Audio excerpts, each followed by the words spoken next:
Hello students, today's topic is general properties of enzymes. With the exception of ribozymes, all enzymes are protein in nature, hence they are polymer of amino acids. So they appear to follow the general principle of protein chemistry. Enzymes are soluble to some extent in water, glycerol and dilute alcohol. Yet they are not readily dialyzable because of colloidal nature. They can be precipitated from solution by protein precipitating agents such as concentrated alcohol, ammonium sulfate, trichloroacetic acid, etc. They are sensitive to the change of pH of the medium in which they act. However, they act best within a limited range of pH, which varies from enzyme to enzyme. The pH at which enzyme exhibits maximum activity is termed as optimum pH. Intracellular enzymes act best at physiological pH of blood, which is 7.4 in average. Extracellular enzymes such as enzymes of gastrointestinal tract show varied pH optima. For example, salivary amylase optimum pH is 6.6 to 6.8. Pepsin 1.6 to 3.2, trypsin 7 to 9, and chymotrypsin 7 to 8. In extreme pH, enzyme activity is lost due to denaturation of protein, forming acid or alkali metaprotein depending upon the pH of the solution into which enzyme is exposed. Because of proteinaceous nature, enzymes are charged particles. So they are mobile in electric field depending upon the charge they contain. This property is exploited for separation and identification of protein enzymes by electrophoresis. Because of the presence of ionizable basic and acidic group of amino acids, they are amphoteric in nature. At certain pH, enzymes carry an equal number of positive and negative charges, so they become electrically neutral, carrying no net charge, and do not migrate in electrophoresis. This pH is termed as isoelectric or isoionic pH, and at this pH, they are least soluble, hence easily precipitated. This property is also exploited to separate and identify specific enzymes with definite pH. This process is known as isoelectric focusing. Enzymes are thermolabile or heat sensitive. However, they act best within a limited range of temperature called optimum temperature. All body enzymes act best at 37 degrees centigrade, which is the body temperature. At high temperature on boiling, biological activity of enzyme is lost permanently due to denaturation, with the rupture of secondary, tertiary, and quaternary structure. At 0 degrees centigrade, enzyme becomes inactive, but activity is reversible with increase in temperature to optimum. Enzyme exhibits different level of structural organization as do the proteins, such as primary, secondary, and tertiary structure, and oligomeric enzyme in addition exhibits quaternary structure. To be biologically active, organization must be up to tertiary level. Being protein in nature, enzymes are immunologically active. They are antigenic, so when injected, produce antibody. Specificity of enzymes. Enzymes are very specific in choosing their substrates. Number one is stereospecificity, which is specificity towards configuration, like DL stereospecificity. Examples are glycerokinase acts on L-glycerol and not on D-glycerol. L-amino acid oxidase acts on L-amino acids only and not on D-amino acids. Hexokinase or glucokinase acts only on D-glucose and not on L-glucose. Next is optical specificity or specificity towards optical isomers dextrorotatory and levorotatory. For example, glucokinase and glucose oxidase act on dextrorotatory glucose and not on the levorotatory isomer fructose. Cis-trans specificity. Fumarase acts on trans isomer fumaric acid and not on cis isomer malic acid. Reaction specificity. A substrate may undergo many reactions, but one enzyme can catalyze only one of the different reactions. So in this example, we can see from pyruvate we can get malate, lactate, acetyl coenzyme A, alanine, and oxaloacetate. But all these reactions are catalyzed by different enzymes. Substrate specificity. It can be of two types, absolute and relative specificity. In absolute specificity, one enzyme acts only on one specific substrate. For example, urease acts only on urea, glucokinase acts only on glucose. In relative or group specificity, enzymes act on a group of substrates. For example, Glycosidase enzyme acts on glycosidic bonds. Pepsin, trypsin, chymotrypsin act on peptide bonds, and esterase acts on ester bonds. Mechanism of enzyme action. Enzymes affect the reaction rates, not equilibrium. A simple enzymatic reaction might be written as E plus S equals to ES equals to EP equals to E plus P, where E, S and P represent the enzyme, substrate and product. ES and EP are transient complexes of the enzyme with the substrate and with the product. Enzymes increase the rate of the reaction. They do not affect the reaction equilibrium. A reaction is at equilibrium when there is no net change in the concentrations of the reactants or products. A favorable equilibrium does not mean that the substrate to product conversion will occur at a detectable rate. There is an energy barrier between substrate and the product consisting of the energy required for alignment of reacting groups, formation of transient unstable charges, bond rearrangements, and other transformations required for the reaction to proceed in either direction. To undergo reaction, the molecules must overcome this barrier and therefore must be raised to a higher energy level. This is called the reaction coordinate diagram, where the free energy of the system is plotted against the progress of reaction from substrate to product through a transition step. This is the energy barrier between substrate and the product, and this much is the activation energy for conversion of substrate into product, and this is the activation energy for conversion of product into substrate. The ground state of product has a lower energy level than the ground state of the substrate, so it has negative free energy change. So the reaction is favorable, but it has to overcome this activation energy. Transition state is a fleeting molecular moment in which events such as bone breakage, bone formation, and charge development have proceeded to the precise point at which decay to either substrate or product is equally likely. The difference between the energy levels of the ground state and the transition state is called the activation energy.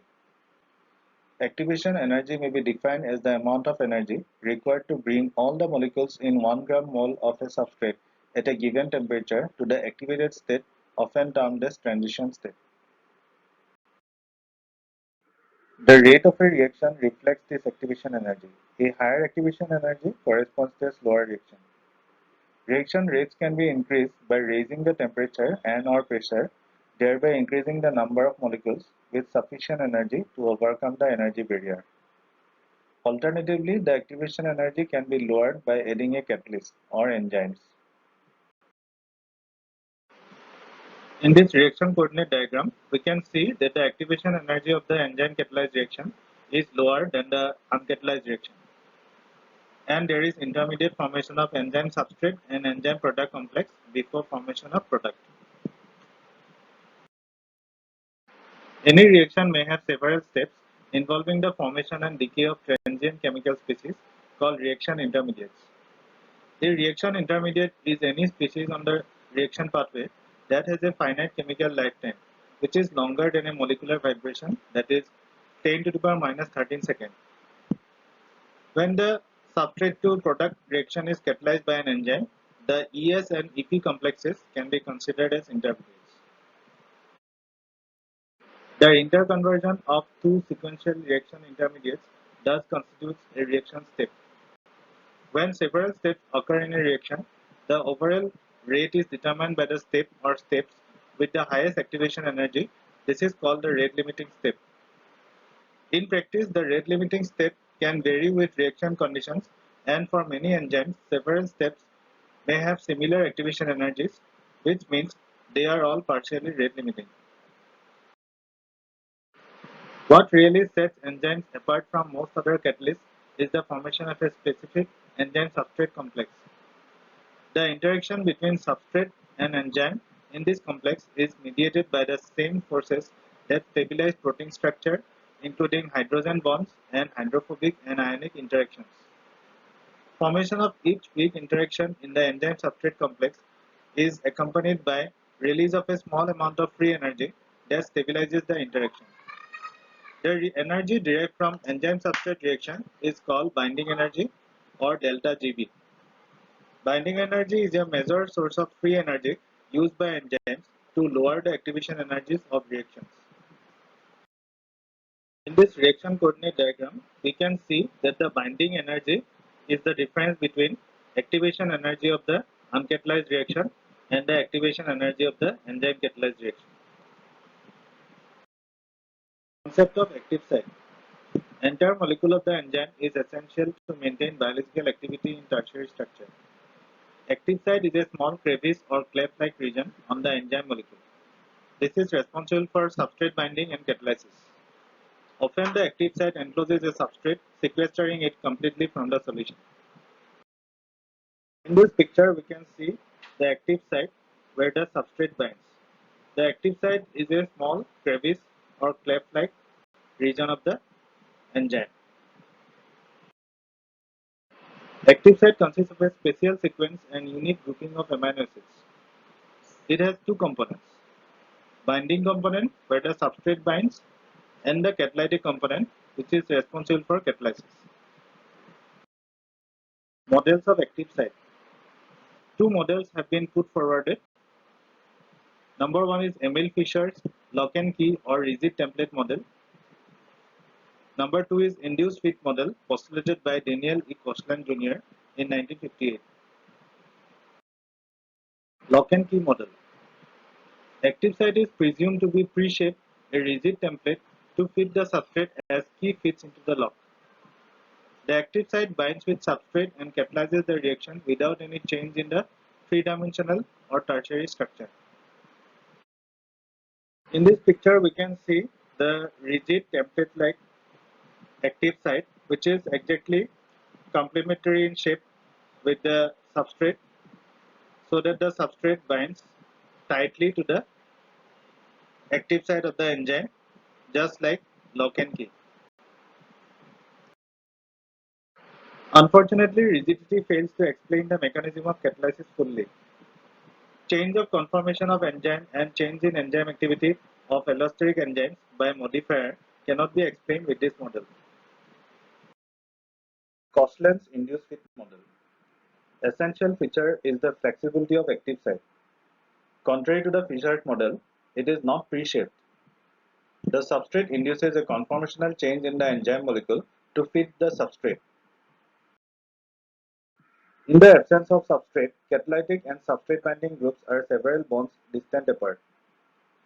Approach of substrate induces a conformational change in the enzyme molecule. This aligns amino acid residues in correct orientation for substrate binding and catalysis.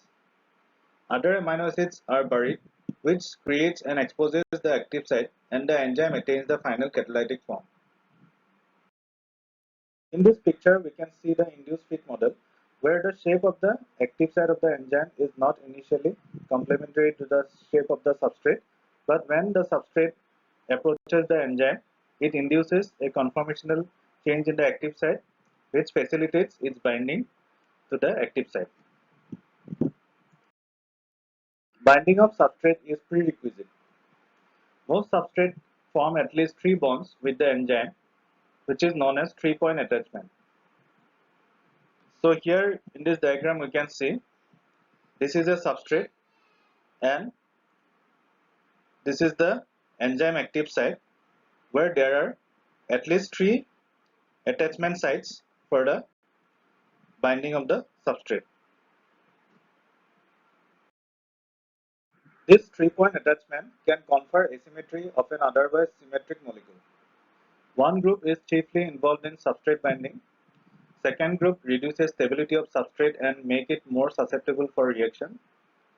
And the third group is responsible for specificity. Bonds in enzyme substrate complex may be hydrogen bond, electrostatic interaction or ionic bonds, hydrophobic interactions, van der Waals forces, and covalent bonds. Enzymes employ multiple mechanisms to facilitate catalysis. They are: number one, catalysis by proximity or approximation, induction of strain in the substrate, acid-base catalysis, covalent catalysis, electrostatic catalysis, metal ion catalysis, and reduction of entropy. We are going to discuss each of the mechanisms separately. First is catalysis by proximity. For molecules to react, they must come within bond-forming distance of one another. Higher the concentration, more frequent will be the encounter and greater will be the rate of reaction. Binding of substrate creates a region of high local concentration of substrate. This proximity orients the substrate molecules spatially in a position ideal for interaction, which results in the rate enhancements of at least 1,000-fold. For example, NMP kinase or nucleoside monophosphokinase brings two nucleotides together to facilitate the transfer of a phosphoryl group from a nucleotide to another. The main mechanism of enzyme action is induction of strain. Enzymes that catalyze lytic reactions bind their substrate and change the conformation of the substrate. This conformation mimics that of the transition state intermediates. The resulting strain distorts or stretches the targeted bond, weakens it, and making it more vulnerable to cleavage. This mechanism is exploited by chemists to design and create the more effective enzyme inhibitor called transition state analog as potential pharmacophores. In this picture, we are considering a particular reaction where the substrate is a metal stick and the products are two broken pieces of the metal stick, and the transition state is the bend form of the stick, because in order to break the stick we have to first bend it. So three situations are given. In the first situation there is no enzyme, so the activation energy is very high and the reaction becomes unfavorable. In the second situation, the enzyme active site, which is supposed to be a magnet, is just complementary to the shape of the substrate. So the enzyme substrate complex is very strong and stable, so it cannot be bent, so there will be a very few products. In the third situation, the enzyme active site is just complementary to the transition state or the bend form of the stick. So by the action of the enzyme, the stick is easily bent and can be broken, and we will get the product. Acid-base catalysis. The ionizable functional groups of amino acids present in the active site contribute to catalysis by acting as acids or bases. It may be specific or general acid-base catalysis. By specific refers only to the transfer of proton or hydroxyl ions. In specific acid or specific base catalysis, the rate of reaction is sensitive to changes in the concentration of protons only. This is independent of the concentration of the other acids or bases present in solution or the active site. Reactions whose rates are responsive to all the acids or bases present are said to be subject to general acid or base catalysis. In general acid-base catalysis, a molecule other than water plays the role of a proton donor or acceptor. Protonated form of histidine functions as an acid and its corresponding conjugate as base. The other group functioning as acids are hydroxyl group of tyrosine, SH group of cysteine, and epsilon amino group of lysine. The conjugates of these acids and carboxylate ion function as base. Covalent catalysis. The process of covalent catalysis involves the formation of a covalent bond between the enzyme and one or more substrate. The active site contains a reactive group, usually a powerful nucleophile, that is temporarily covalently attached to a part of the substrate during the course of catalysis. Covalent catalysis introduces a new reaction pathway whose activation energy is lower and therefore is faster than the reaction pathway in homogeneous solution. Chemical modification of enzyme induced is transient. On completion of reaction, the enzyme returns to its original unmodified form. This is an example of covalent catalysis. In this reaction, there is hydrolytic breakage of bond between A and B. In presence of a covalent catalyst, an enzyme with a nucleophilic group X, this nucleophile X makes a covalent bond with the substrate and breaks the bond. Electrostatic catalysis. The binding of substrate generally excludes water from an enzyme's active site. The local dielectric constant of the active site therefore resembles that of an organic solvent. Electrostatic interactions are much stronger than they are in aqueous solutions. The charge distribution in a medium of low dielectric constant can greatly influence chemical reactivity. Charge distribution stabilizes the transition state and enhances the rate. Such a mode of rate enhancement is termed as electrostatic catalysis. Metal ion catalysis. Being charged substances, metal ion can function catalytically, facilitating formation of nucleophiles such as hydroxide ion. Metal ions can serve as an electrophile, stabilizing a negative charge on a reaction intermediate. They form bridges between enzyme and substrate, increasing binding energy. It helps maintain the proper conformation of the substrate for catalysis. Entropy effect. Entropy is a term used in thermodynamics. It is defined as the extent of disorder in the system. Enzymes bring about decrease in the entropy of the reactants. Reduction of entropy enables the reactants to come closer to the enzyme, thus increasing the rate of reaction. This helps the substrate to attain the transition state, leading to formation of products. This is all about general properties of enzymes. Thank you for your attention.